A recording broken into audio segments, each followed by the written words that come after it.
안녕하세요. 굿모닝 대박 예감 박미라입니다. 주말 잘 보내셨습니까? 이번 주도 역시 유로존의 이벤트가 가득 글로벌 증시에 예정이 돼 있습니다. 또 알코아를 시작으로 미국에서는 본격적인 어닝 시즌도 시작되겠습니다. 뿐만 아니라 긴 연휴를 마치고 개장되는 중국 증시가 어떤 모습을 보일지도 잘 살펴보셔야 할 텐데요. 이번 주도 역시 저희와 함께 해주시면 좋겠습니다. 자, 지난 주말 뉴욕 증시 흐름을 보면 고용지표 호조에도 불구하고 3대 지수는 혼조세를 보였습니다. 주간 단위로는 3대 지수가 3주 만에 상승세를 보였지만 차익 매물이 나오면서 다우지수만 소폭 올랐는데요. 삼성전자가 깜짝 실적을 기록했다라는 소식에 경쟁사인 애플의 주가는 2% 급락이 나오기도 했습니다. 주말 동안 다양한 소식이 있었는데요. 강동석 아나운서가 글로벌 주요 뉴스들 전해드립니다. 안녕하세요. 강동석입니다. 글로벌 주요 뉴스를 전해드립니다. 뉴욕 증시가 혼조세로 마감했습니다. 미국 고용지표가 깜짝 후조세를 보였고 또 그리스 문제 해결에 대한 기대감이 커졌지만 차익 매물의 애플 주가가 약세를 보이면서 다음 주 초 휴장에 따른 부담까지 겹치며 뒷심 부족을 드러냈습니다. 미국의 9월 비농업 취업자 수가 11만 4천 명을 증가하며 증시 호재로 작용했고 실업률도 7.8%로 시장 예상치를 하회하면서 3년 8개월 내 최저치를 기록했습니다. 유럽에서는 이날 앙겔라 메르켈 독일 총리가 그리스를 방문하겠다고 발표하면서 유로존 위기 해결에 대한 기대감이 커졌습니다. 그러나 차익 매물이 쏟아지면서 반전했습니다. 애플과 진가 등 IT 업체가 하락세를 주도한 데다가 유럽 위기에 대한 우려가 악재로 작용했습니다. 다우지수는 0.26% 오른 반면 S&P 500 지수와 나스닥 지수는 각각 0.03%, 0.42% 하락했습니다. 유럽 증시가 상승세로 마감했습니다. 전날 마리오 드라기 유럽중앙은행 총재가 국채 매입에 준비한다고 밝히면서 증시에 호재로 작용했습니다. 여기에 예상보다 미국의 고용지표가 좋게 발표되면서 상승세를 이어갔습니다. 이번 주 앙겔라 메르켈 독일 총리의 그리스 방문 소식도 유로존 위기 해결에 대한 기대감을 높이면서 호재로 작용했습니다. 영국은 0.74%, 프랑스는 1.64%, 독일은 1.27% 상승했습니다. 국제유가가 미국의 고용지표 호재에도 불구하고 유럽과 중국의 경기 둔화 우려에 하락했습니다. 미국의 9월 실업률은 7.8%를 기록해 전월의 8.1%보다 0.3%포인트 하락했습니다. 이는 시장 예측치인 8.2%보다 낮은 수준으로 지난 2009년 1월 이후 최저치입니다. 같은 날 비농업 부문의 취업자 수도 전월보다 11만 4천 명 늘어났습니다. 하지만 유럽과 중국의 경기 둔화에 대한 불안이 계속되면서 유가는 하락세 보였습니다. 독일과 프랑스의 올해 경제 성장률 전망치 하락에 중국은 제조업과 서비스업 등 부진으로 성장률 둔화 우려가 증폭되고 있습니다. 뉴욕 상업거래소에서 11월 인도분 서부 텍사스산 원유는 전날 종가보다 2% 내려간 배럴당 89.99달러의 거래를 마쳤습니다. 한편 금값도 하락했습니다. 12월 인도불금은 전날보다 0.9% 떨어진 온스당 1,780.80달러의 거래를 마감했습니다. 지난달 미국 고용지표가 오랜만에 개선세를 보였습니다. 미 노동부는 지난달 미국 비농업 취업자 수가 전월 대비 11만 4천 명 증가했다고 발표했습니다. 이는 시장 예상치인 11만 3천 명을 소폭 상회했지만 앞선 8월의 14만 2천 명에는 못 미쳤습니다. 그러나 7월 취업자 수는 18만 1,000명으로 크게 상향 조정됐고 8월 수치 역시 14만 2천 명으로 크게 높아졌습니다. 이 같은 취업자 수 증가 덕에 지난달 실업률은 7.8%로 더 개선됐습니다. 이는 8.2%였던 시장 예상치를 크게 하회하는 수치입니다. 더구나 노동시장 참가율이 63.6%로 전월의 63.5%보다 상승한 가운데 나타난 실업률 하락이란 점에서 더욱 고무적입니다. 특히 이는 지난 2009년 1월 이후 무려 3년 8개월 만에 가장 낮은 수준으로 고용 경기가 더딘 회복세를 보일 것이라는 기대감을 되살리고 있습니다. 스페인의 카나리아스 지방정부가 중앙정부에 구제금융 지원을 요청한다고 밝혔습니다. 카나리아스 정부는 재정적자가 만기가 도래하는 채무를 충당하기 위해 7억 5,700만 유로 규모의 유동성을 요청하겠다고 밝혔습니다. 카나리아스는 이로써 스페인 내 6번째로 구제금융을 신청한 지방정부가 됐습니다.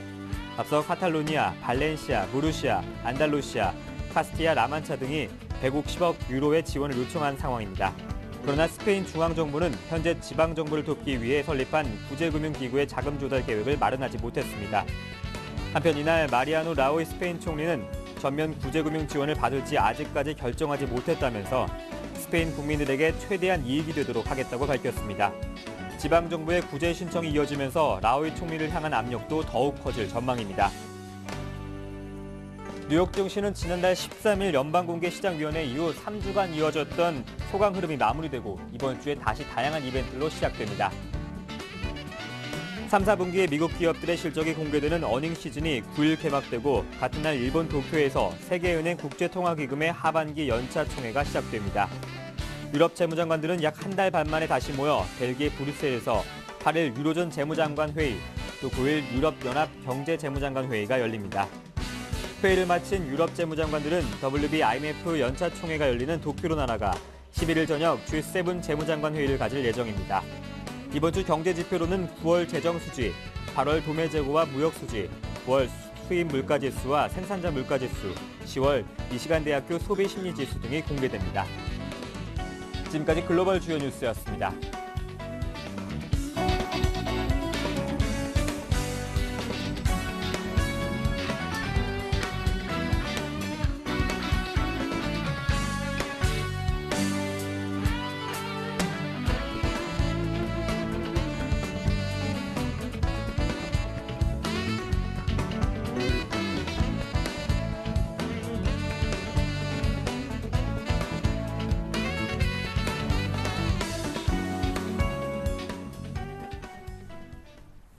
네, 글로벌 주요 이슈들 보다 면밀하게 진단해 보겠습니다. 도움 말씀 주실 인백스 투자자문의 이현민 본부장님 나오셨습니다. 안녕하세요. 네, 안녕하십니까. 예, 미국의 9월 고용 지표가 공개됐습니다. 깜짝 고용이다라고 하죠. 3년 8개월 만에 실업률이 8% 아래로 내려온 건데 시장에서는 당연히 좀 반기는 분위기예요. 그렇습니다. 네. 예상외로 아주 좋은 수치가 나왔습니다. 네. 취업자 수만 보면 이 정도까지 내려가지는 못하는 수치인데요. 역시 7월과 8월에 취업자 수의 조정이 상당폭 올라가면서 9월 수치, 특히 실업률 수치가 크게 하락하는 데 도움을 줬다라고 볼 수가 있겠습니다. 지난 주말에 미국의 9월 실업률 수치가 발표가 됐는데요. 7.8%로 발표가 됐습니다. 이 7.8%는 44개월 만에 7%에 진입한 수준이고요.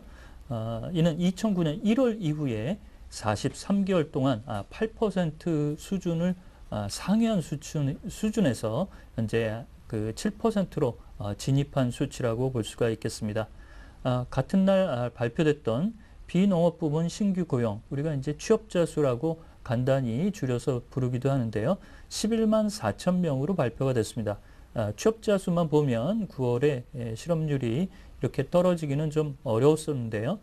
8월에 취업자 수가 종전 9만 6천 명에서 14만 2천 명으로 증가로 수정이 됐고요. 7월에 수치도 18만 1천 명으로 종전의 14만 1천 명에서 수치가 조정이 됐습니다. 이렇게 두 달간 조정된 수치가 8만 6천 명이 늘어나면서 9월 실업률이 떨어지는 그런 형태로 나타났다고 볼 수가 있겠고요.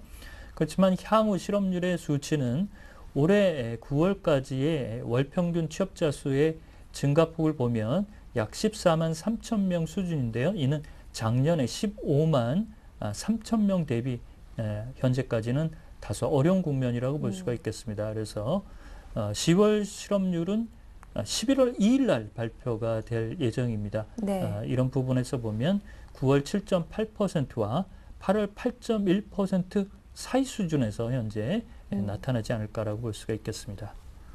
네, 그런데 한간에서는 이번 실업률이 조작됐다. 특히 공화당 쪽에서 이런 주장이 나오고 있는데 아무래도 이번 실업률 수치가 떨어진 게 오바마 대통령 재선에는 유리하다는 그런 분석 때문이겠죠.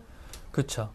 예, 이렇게 실업률 수치가 네. 0.3%까지 떨어지는 적이 거의 없었습니다. 그래서 특히 올해 내내 8% 이상을 유지했기 때문에 상당폭 떨어졌다는 점에서 지의 잭 웰치 전 CEO가 이런 부분을 다소 통계 이상이 있는 것이 아니냐라고 의문을 제기를 했는데요. 이런 점에서 공화당이 그럴 수도 있지 않겠느냐 이렇게 두둔하는 내용도 나왔습니다. 지난 TV 토론 지난 주말에 있었는데요. 롬니 후보가 오바마 대통령에게 재정을 방만하게 운영하고 있고 현재 8% 이상의 실업률이 43개월째 계속적으로 지속되고 있다는 점, 이런 점을 굉장히 공격을 했는데요.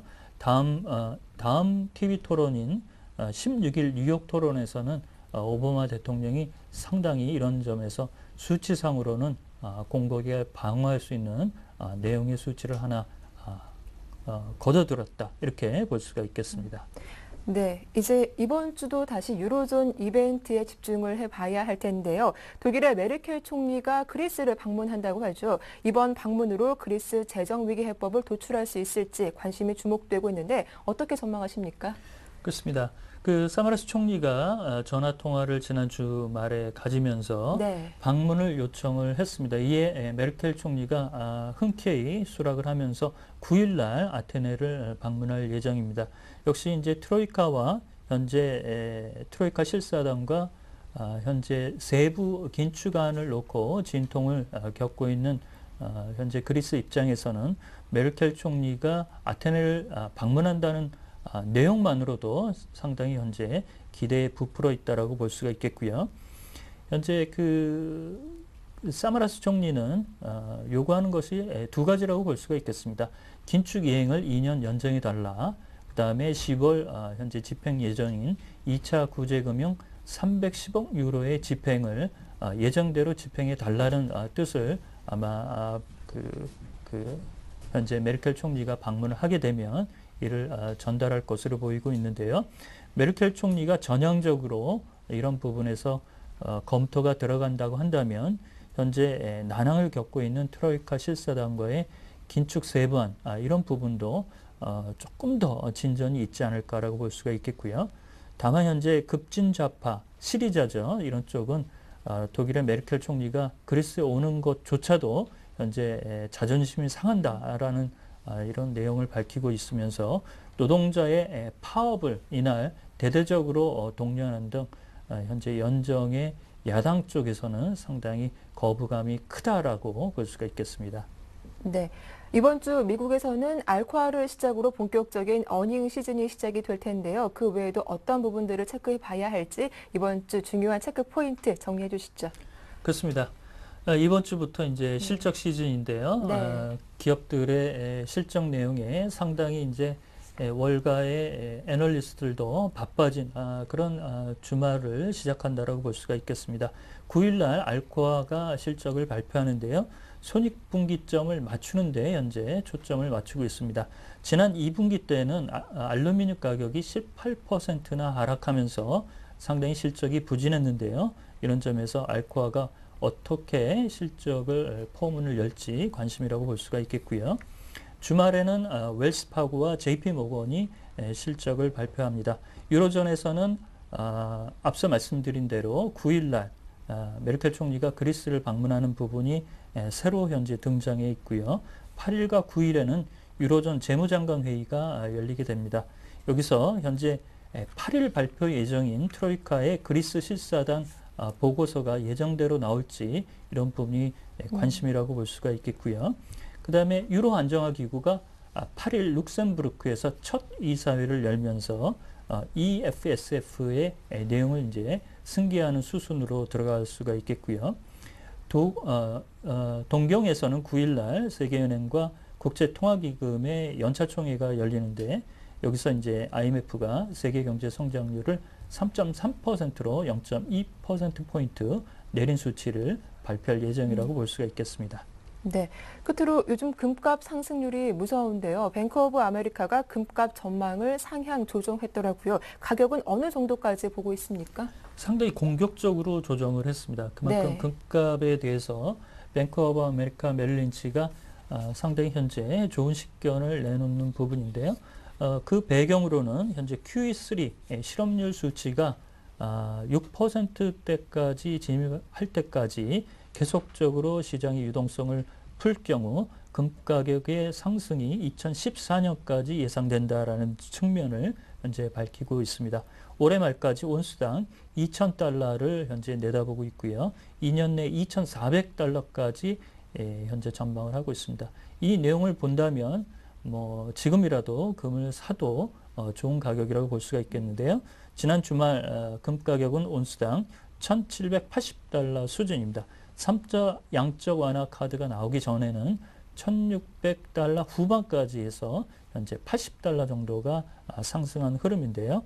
이렇게 금 가격의 강세 전망은 금 가격이 현지 수준을 지지하는데 상당한 원군을 얻었다라고 볼 수가 있겠습니다. 네, 이렇게 금값 전망까지 글로벌 주요 뉴스들 정리해봤습니다. 지금까지 인백스 투자전문의 이현민 본부장과 함께했습니다. 고맙습니다.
네, 글로벌 증시 마감에 따른 국내 증시 영향과 함께 전일장 이슈들 자세하게 정리해보겠습니다.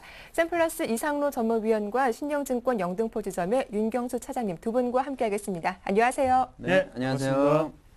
예, 먼저 글로벌 증시 마감 상황부터 살펴보겠습니다. 간밤 뉴욕 증시 고용 지표의 깜짝 호재라는 재료에도 불구하고 혼조세를 보였습니다. 장 막판 차익 매물이 그 발목을 잡지 않았을까 싶기도 한데요. 윤경수 차장님, 뉴욕 증시와 유럽 증시 마감 상황 다시 한번 정리해 주시죠. 네, 알겠습니다. 뉴욕 증시하고 유럽 증시 마감 상황 좀 정리를 해드리도록 하겠습니다.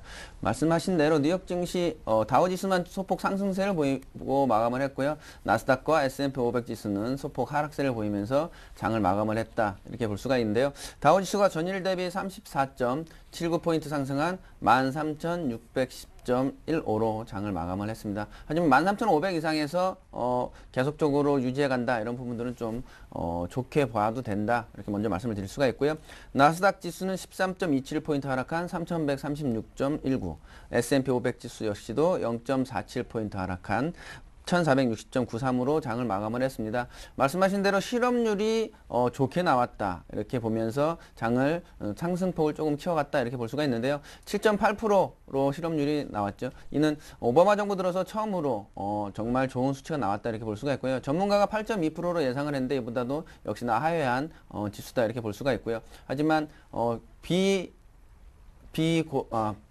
이 고용에 대해서는 아무래도 계약직과 뭐 이런 부분 때문에 조금은 수치가 좀 다르지 않는가, 이렇게 나올 수가 있고요. 수치가 다른 거에 대한 또 하나 내용이 실업률에 대해서는 개인, 취업자 수에 대해서는 기업, 이렇게 따로따로 조사를 하기 때문에 이 부분은 조금은 엇갈린 수치가 나오지 않았나, 이런 부분도 조금은 있습니다. 하지만 전체적인 분위기로 본다면 아무래도 취업자 수가 늘어나고 11만 4천 명이었죠. 예상치보다는 좀 하회를 했지만 취업자 수가 늘어나고 실업률이 저조하게 나왔고, 이런 부분들은 아무래도 경기가 조금은 좋아진다에 대한 기대감으로 작용을 할 가능성이 높고요. 경기가 좋아지고 취업자 수가 늘어나면 아무래도 소비가 늘어나고, 소비가 늘어나면 이에 따라서 경기가 좀 더 활성화가 된다, 이런 부분으로 좀 보셔도 될 것 같고요. 이런 부분에 따라서 유럽 증시는 전반적으로 전체적인 상승세를 보여줬다, 이렇게 볼 수가 있고요. 0.7에서 2.3% 이상 상승세를 보여줬고요.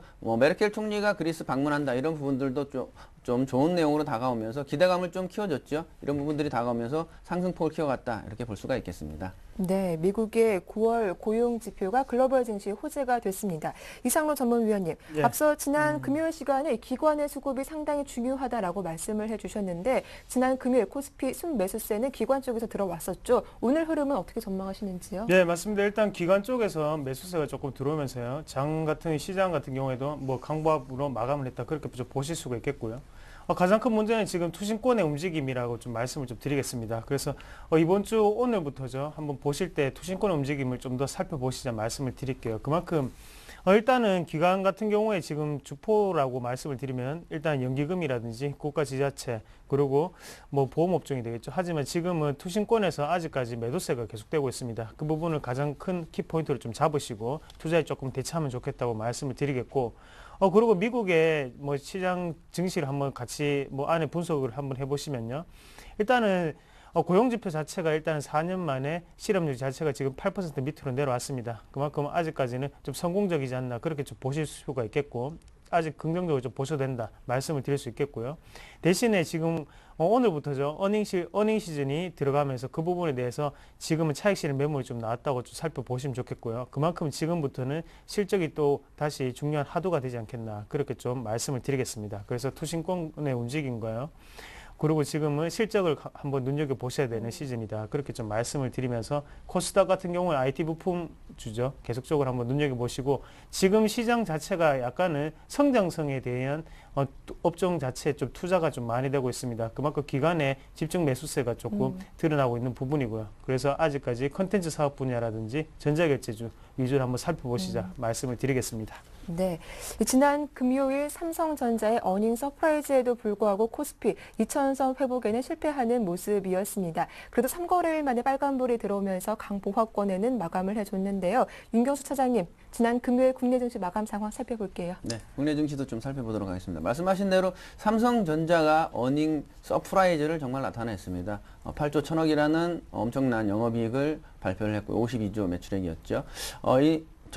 전체적인 증권사에서 이 부분을 뭐 제대로 파악을 한 부분은 뭐 대우증권이다 이런 얘기가 있긴 한데요. 네. 다른 부분들이 그만큼 파악을 못했다는 것은 그만큼 정말 어닝 서프라이즈라고 볼 수가 있겠죠. 하지만 과거 패턴을 보면 삼성전자 항상 발표 이래는 실적 발표 이래는 주가가 좀 하락세를 보이는 이런 부분을 보여줬기 때문에 이 부분이 삼성전자가 실적이 뭐 좋지 않고 실적에 대해서 뭐 기대감이 좀 줄었다 이런 부분은 아니고 미리 주가는 살아있기 때문에 항상 선반영을 하기 때문에 이미 선반영된 부분 일 뿐이다. 이렇게 좀 보시면 될 것 같고요. 이에 따라서 국내 증시 좀 상승세를 보여줬죠.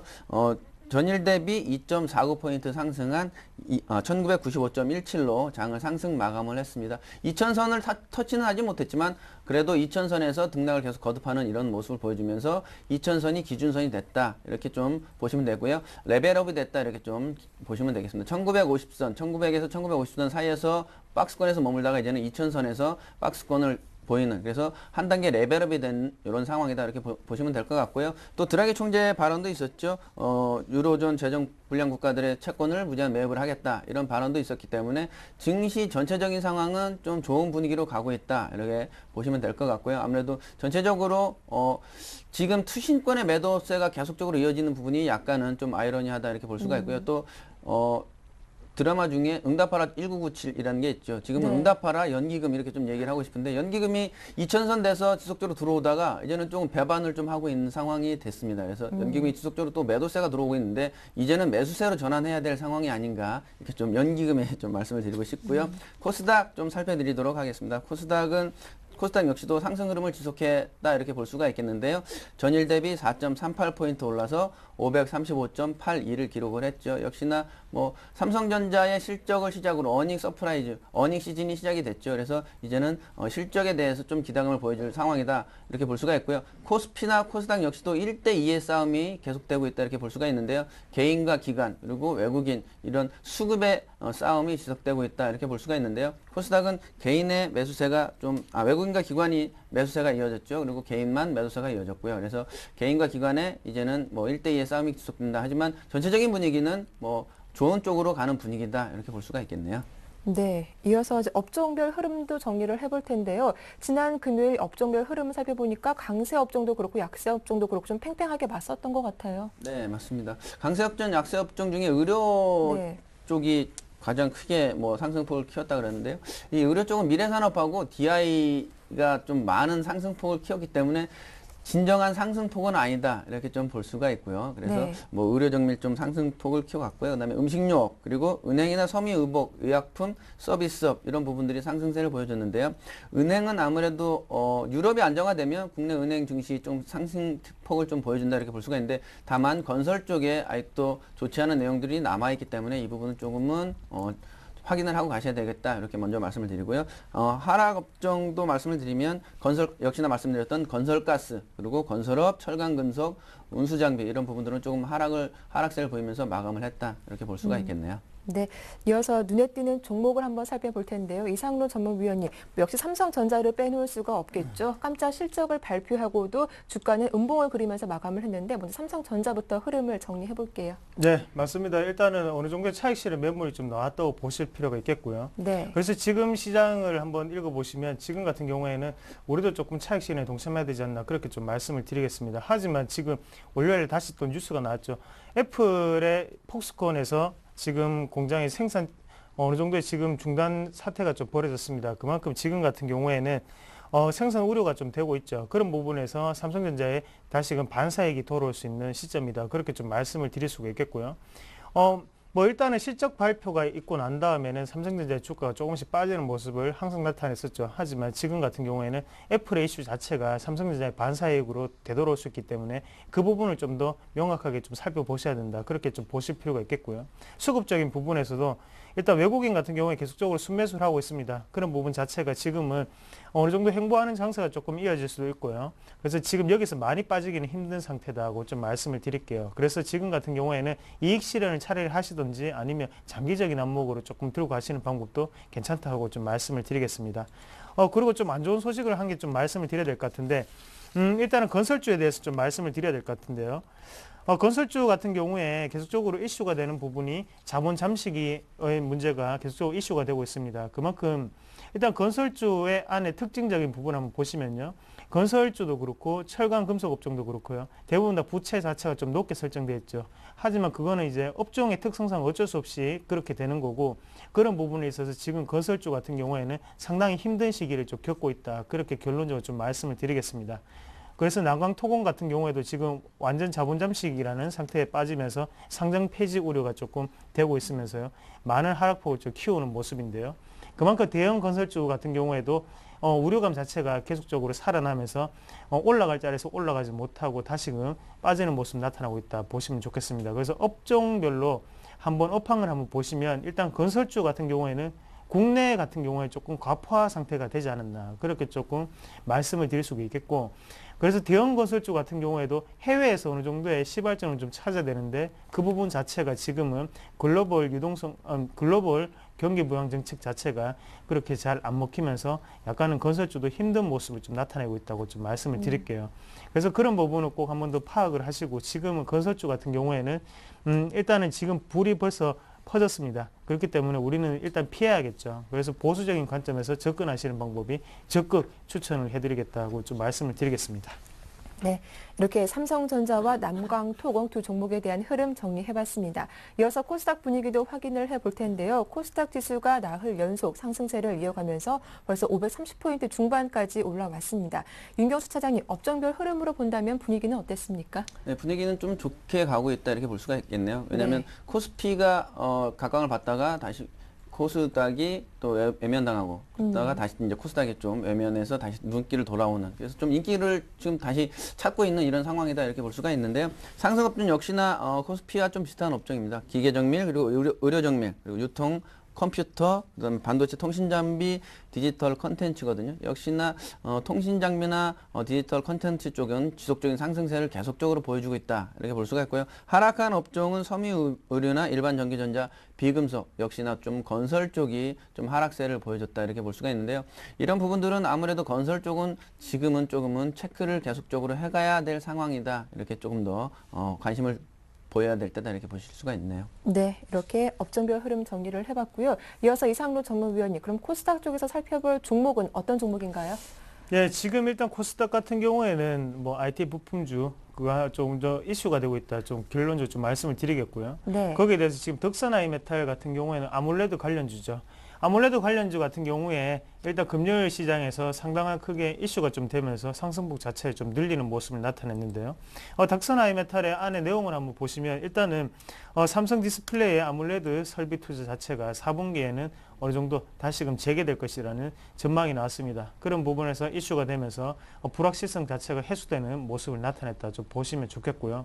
그만큼 덕선아이메탈이라든지 아니면 다른 AP시스템 같은 아몰레드 관련주 같은 경우에는 삼성 디스플레이의 의존도가 상당히 높습니다. 그만큼 아몰레드로 대견되는 기업이 삼성이고요. 그런 부분에 안에서 지금은 빠졌던 모습 자체가 약간은 양봉을 크게 만드는 모습을 나타냈다. 그렇게 좀 말씀을 드릴 수가 있겠고요. 아직까지 불확실성이 여전히 존재하는 모습을 나타내는 게 아몰레드 관련주라고 좀 말씀을 드리겠습니다. 그래서 제가 생각할 때는 아직까지는 우리가 쉽게 들어갈 수는 없는 구간이 아닌가 그렇게 좀 말씀을 드리겠고요. 그만큼 위에 있는 매물대 자체가 조금 크게 좀 존재하는 모습이 아닌가라고 좀 말씀을 드릴게요. 그래서 수급적인 부분을 꼭 먼저 확인을 하고 난 다음에 확실한 재료가 있는 종목군으로 꼭 한 번 더 투자를 하시는 방법이 좋지 않겠나 말씀을 드리겠습니다. 그리고 한 가지 더 말씀을 드리면요. 파트론이라는 기업을 좀 말씀을 드리겠는데요. 그래서 일단은 제가 방금 아몰레드 관련주 같은 경우에 불확실성이 존재한다고 말씀을 드렸지만 또 파트론 같은 경우에 또 좋은 예라고 좀 설명을 좀 드리고 싶어서 좀 준비를 해봤습니다. 그만큼 일단은 2분기 실적뿐만 아니라 3분기에도 어느 정도 실적 자체가 동반되는 기업이라고 먼저 말씀을 드릴 수 있겠고요. 거기 안에 내용적인 부분에서도 일단 매출의 의존도가 88%가 카메라 모듈을 차지하고 있습니다. 그만큼 삼성전자 자체에서 어느 정도의 휴대폰 판매가 늘어남에 따라서요. 그런 부분 자체가 파트론에서도 수익성 개선이 계속적으로 되고 있는 모습이 나타나고 있다고 좀 말씀을 드리겠고요. 그만큼 일단은 파트론의 강점은 한 가지가 더 있죠. 뭐냐면 일단은 고화질을 어느 정도를 카메라 모듈을 좀 화소 자체를 좀 지원을 하고 있습니다. 그 부분 자체가 파트론에서는 조금 다른 카메라 모듈 기업하고는 다른 모습이 아닌가 말씀을 드릴 수가 있겠고요. 앞으로도 점유율 같은 경우에도 꾸준히 회복되는 모습을 보일 수 있는 가망성이 좀 높은 기업이 아닌가 말씀을 좀 드리겠습니다. 그런 부분을 꼭 참고하시고 투자에 좀 보탬이 되셨으면 좋겠습니다. 네, 이 코스닥 쪽에서는 IT 부품주 눈여겨보는 게 좋겠다라는 말씀까지 잘 들어봤습니다. 이어서 매매 동향 정리를 해볼 텐데요. 윤경수 차장님, 코스피 쪽에서 외국인과 기관들 어떤 종목 사고 팔았나요? 네, 매매 동향 좀 살펴드리도록 하겠습니다. 역시나 삼성전자는 지속적으로 외국인의 사랑을 받고 있다. 그래서 삼성전자는 계속적으로 보셔도 된다. 이렇게 먼저 말씀드리고요. 최고 많이 산 종목 역시나 삼성전자, 그리고 기아차, 신한지주, 그리고 포스코, 고려아연 순이었고요. 기관의 가장 큰 매수세를 보인 종목은 NHN입니다. 그리고 SK하이닉스, LG화학, 그리고 한국전력, CJ대한통운 순이었고요. 매도세 가장 크게 보인 종목은 외국인과 기관에 좀 갈렸죠. NHN이 가장 많이 매도세를 보여줬고요. LG전자, 현대차, 하나금융지주, NC소프트 순이었고요. 기관의 매도세는 한국타이어, 웅진코웨이, 기아차, 삼성물산, LG디스플레이 순으로 매도세가 보여졌습니다. 네, 이어서 코스닥 흐름도 확인해 볼 텐데요. 이상로 전문위원이 코스닥 쪽 매매 동향 흐름 짚어봐 주시죠. 예, 외국인 같은 경우에는요. SM 그리고 CJ홈쇼핑, 컴투스 그리고 오스템 임플란트 같은 종목들을 매수를 많이 했죠. 그리고 기관 같은 경우에는 메디톡스 그리고 컴투스, 게임비, CTC 바이오 같은 종목들을 많이 매수를 했는데요. 그만큼 지금 오늘 한번 눈여겨보셔야 되는 종목군은 컴투스가 아닌가 그렇게 좀 말씀을 드리겠습니다. 그래서 게임주 중에서도 황제죠. 그 컴투스의 기한이라고 조금 말씀을 드리고 싶고 지금 스마트폰 게임 시장 자체가 지금 계속적으로 이슈가 되고 있습니다. 그렇게 된다면 일단은 컴투스 같은 경우에도 랠리가 좀 더 지속적으로 될 수 있는 확률이 상당히 높다고 좀 말씀을 드릴 수 있겠고요. 만약에 류의 시리즈 자체가 지금 계속적으로 이슈가 되고 있는데 그 부분 같은 경우에 단기적인 어느 정도 이슈가 될지 몰라도 일단 컴투스 같은 경우에는 스마트폰 게임 시장에서 확실한 어느 정도의 점유율을 확보하고 있는 기업이죠. 그런 부분에 있어서 계속적으로 부가적인 수혜를 받을 수 있다는 점을 꼭 한번 기억을 하셨으면 좋겠습니다. 네. 자, 이렇게 해서 지금까지 두 분과 함께했습니다. 샘플러스 이상로 전문위원과 신영증권 영등포지점의 윤경수 차장과 함께했습니다. 두 분 모두 수고 많으셨습니다. 네, 감사합니다. 고맙습니다.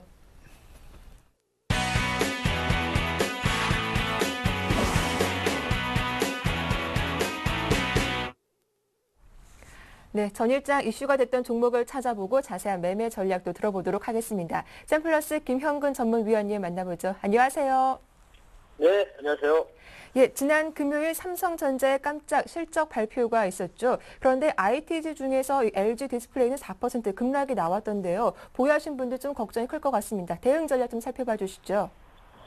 예, 그렇습니다. LG 디스플레이를 한번 살펴볼 텐데, 올 한 6월 달이었죠. 6월 달부터 저점을 형성한 이후에 상당히 한 50% 정도 가까이 상승을 했습니다. 그래서 어제 이제 전일 좀 하락했던 부분에 좀 이유를 보자면은 아무래도 실적에 대한 그러한 우려감인데요. 3, 4분기 실적이 시장의 어떤 기대치에 좀 못 미칠 것이라는 이러한 또 분석들이 좀 나오면서 주가가 좀 하락을 했는데, 일단은 그러한 단기적으로 또 오른 거에 대해서 어느 정도 좀 차익 실현 매물이 나온 거라고 좀 판단을 하고 있고요.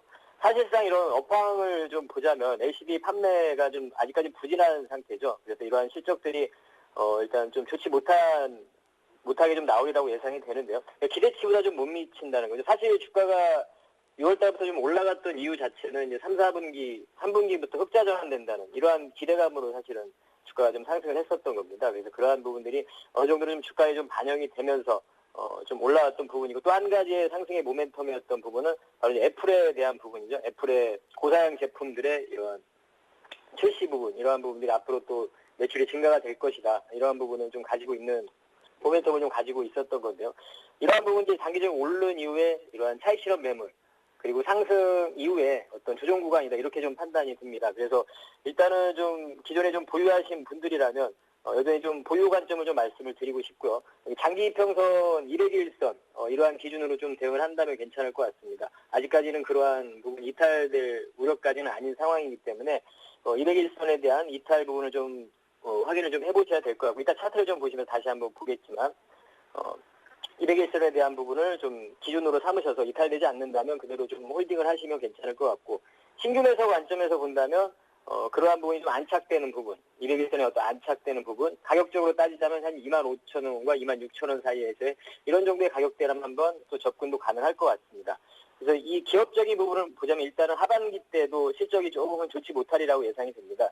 일단 전체적인 업황 자체가 아직까지는 IT 쪽이 호황을 보여주는 상황은 아니기 때문에, 경기 자체가 아직까지 좋은 상태가 아니기 때문에 그 부분은 어찌 보면 좀 당연할 거라고 보고요.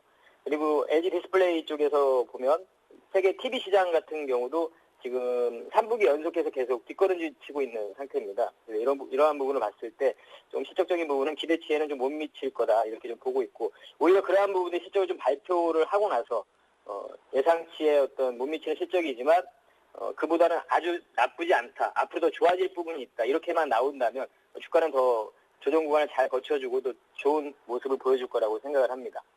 네. 차트를 좀 보시면서 다시 한번 좀 정리를 해드리면, 앞으로 좀 주가의 흐름은 탄력적인 어떤 상승의 모습보다는 오히려 26,000원과 30,000원 사이에서의 횡보의 구간이라든가 이런 좀 좋은 구간을 거쳐줄 거라고 생각을 합니다. 그래서 보유하신 분들은 계속 좀 홀딩 관점을 말씀드리고요. 장기 평선이 있는 26,000원 선만 이탈이 안 된다면 계속해서 홀딩 관점을 말씀드리고, 25,000원 선만 이탈이 안 된다면 홀딩 관점을 말씀을 드리고요. 신규 매수 관점에서는 오히려 25,000원, 26,000원 이 사이에서는 매수에 좀 가담해 볼 수 있는, 좀 긴 시각에서 내년 초 1분기를 좀 보고 접근할 수 있는 이러한 종목이다, 이렇게 좀 점검을 해드리도록 하겠습니다. 네, LG 디스플레이 지난 금요일 4% 급락이 나왔지만 일단 보유하신 분들은 25,000원대가 무너지지 않는다면 조금 더 홀딩해봐도 괜찮겠다라는 말씀을 해주셨습니다. 다음으로 살펴볼 종목은 어떤 종목인가요? 네, 다음 살펴볼 종목은 전일 또 이슈가 됐던 부분은 바로 이제 AM OLED 관련주들의 상승이었죠. 네. 삼성 디스플레이 쪽에서 설비 투자가 재개가 될 것이다, 이러한 기대감으로 관련주들의 상승을 좀 보여줬었는데요. SFA라는 종목을 점검해 보도록 하겠습니다. 동사 같은 경우는 이제 우리가 AM OLED 관련주도 여러 종목들이 있는데 최근에 다 주가 흐름들이 좀 좋지 못했습니다. 상당히 좀 긴 시간 동안 좋지 못했는데, 그 이유 자체가 방금 말씀드린 그런 A2 라인, 삼성 디스플레이에서의 그런 투자 지원, AM OLED 관련한 그런 투자가 지연됨으로써 당연히 그러한 관련한 장비 부품주들이, 소재 관련 또 종목들이 수주가 또 지연되기 때문에 주가 하락에 좀 이유가 됐었던 거죠. 그리고 이 종목적인 부분을 좀 보자면 전방 산업 자체가 아까도 LG 디스플레이도 해당이 되겠죠. 그럼 반도체라든가 디스플레이 이러한 부분들이 경기 부진이 되기 때문에 설비 투자가 계속 지연이 되고 이런 장비 수주가 계속 위축이 되면서 실적이 좀 좋지 못한 부분을 좀 우리가 볼 수 있죠. 그래서 3분기 동사 같은 경우도 3분기 실적이 좀 부진할 전망입니다. 하지만 이러한 부분들이 앞으로 좀 이제 해소가 되는, 투자가 제기가 될 것이라는 부분은 삼성전자의 내년 AMOLED 수요가 한 2억 대로 좀 예상을 하고 있는데요.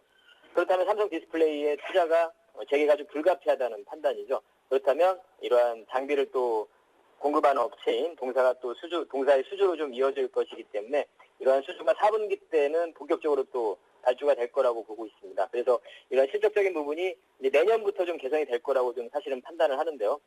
주가를 이따 보시면 아시겠지만 주가는 이미 한 8월 달 정도에 저점을 형성하고 완만하게 좀 상승으로 전환하려고 하는 그런 모습을 보여주고 있죠. 관련한 AMOLED 다른 종목들도 바닥권에서의 어떤 바닥을 다지는 그러한 모습들을 좀 보여주고 있고요.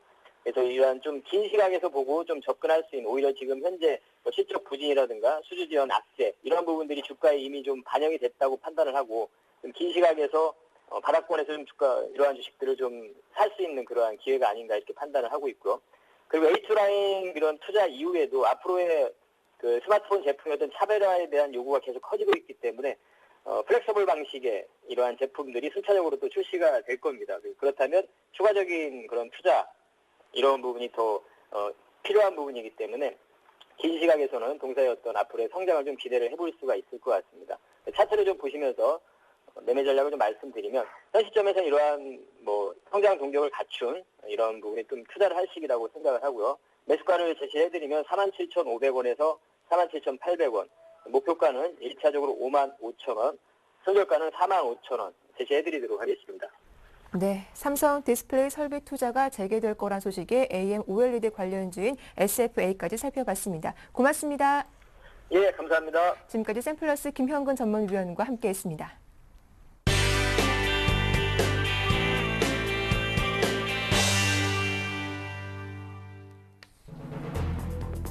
최근 서울 아파트 전세 시장에 이상 기류가 감지되고 있습니다.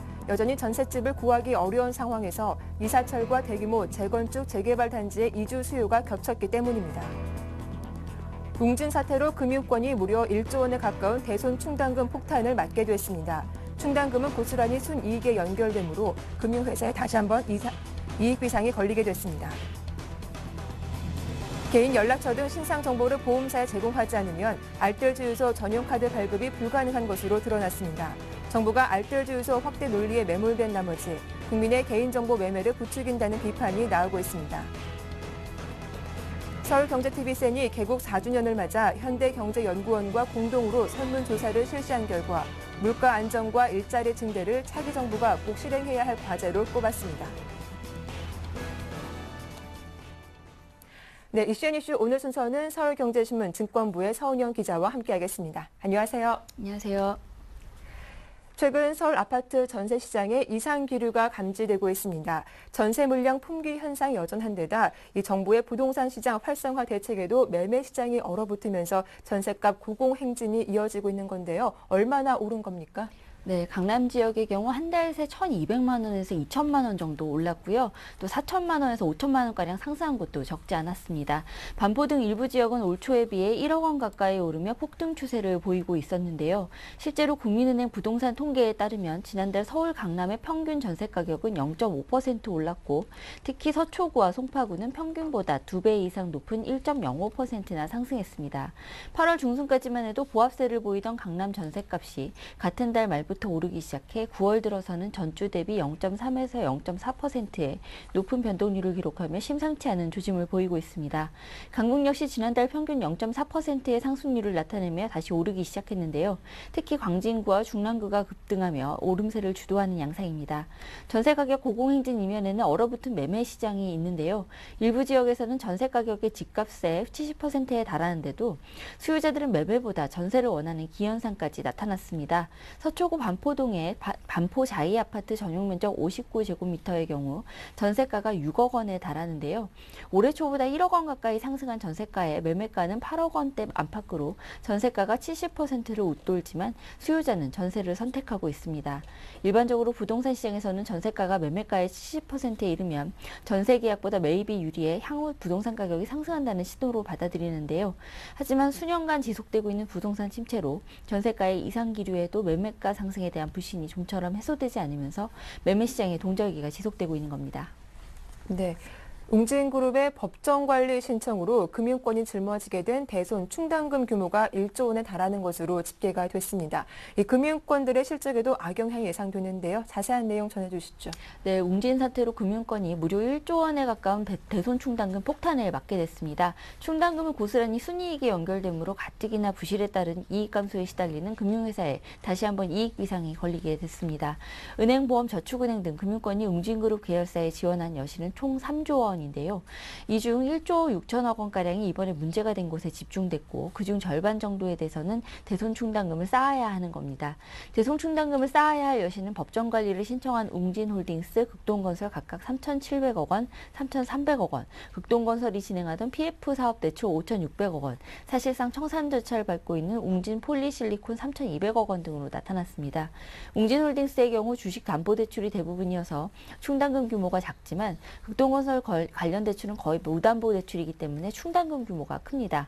여기에 추가로 워크아웃에 들어갈 것으로 예상되는 웅진그룹의 여타 계열사 여신과 이와 연계된 협력업체들의 대출 부실에 따른 추가 충당금 적립액 등을 따지면 웅진 사태에 따라 쌓아야 할 충당금 적립액이 1조 원 안팎에 이를 것으로 금융당국과 금융계는 파악하고 있습니다. 금융권은 미처 예상하지 못했던 부실이 발생해서 수익성에 큰 타격을 줄 것으로 우려하고 있는데요.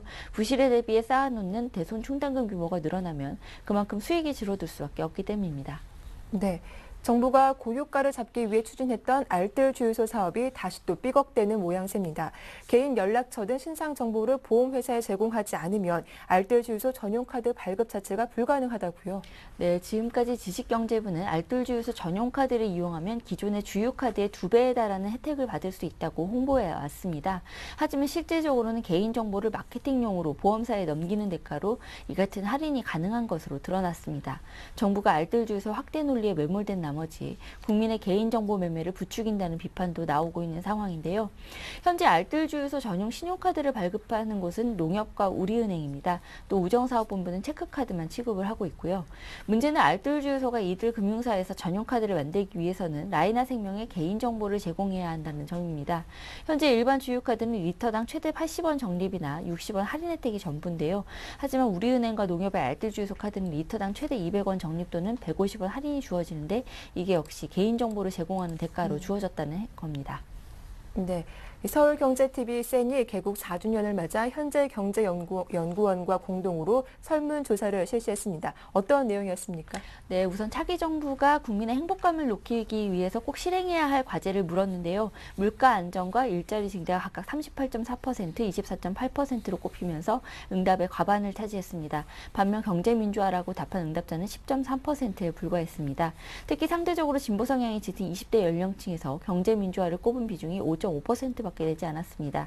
젊은 층도 아무래도 경제 위기로 실용화 성향이 강해졌다는 분석이 가능할 것으로 보입니다. 실제로 20대 연령층 응답자의 절반가량은 행복을 위한 차기 정부의 과제로 물가 안정을 꼽았고 다음으로는 일자리 증대를 주문했습니다. 대한민국 행복 찾기를 주제로 한 이번 조사에서 응답자의 28.5%는 지난 2008년 글로벌 금융위기 당시보다 행복감이 오히려 나빠졌다고 답했습니다. 네, 오늘 순서는 서울경제신문 증권부의 서은영 기자와 함께했습니다. 고맙습니다. 감사합니다. 네, 굿모닝 대박 예감 1부 순서는 여기서 마치겠습니다. 저희는 잠시 후 2부로 다시 인사드릴게요. 함께해 주셔서 고맙습니다.